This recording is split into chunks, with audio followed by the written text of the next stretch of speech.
Good day, champ! Panibagong araw, panibagong gagawin na naman tayo mga idol. So, ito mayroon tayo kaibigan na nag-request na gusto niya ay yin-yang. Parang nung huli nating gawa. Pero ito ay ibang klaseng atake. Ang gusto niya dito ay bilog lang siya. Pero ang gusto niya ay yung snake at yung dragon. So, yung mga simbolo na yan yung mga swerte sa Chinese.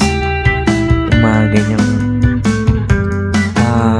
ganyang mga design. Black lang siya at ang ginawa natin para lang silang paikot. Parang yung nakaraang ginawa natin, yun yung din pero isda sa kanila. Pero ito naman, dragon at saka snake. So, ano yan kasi balance yan. Balance life. Parang yung isa ay positive, yung isa ay negative. Kaya sila ay pares. So, parang sa buhay natin, minsan, papares tayo sa hindi natin kapareha.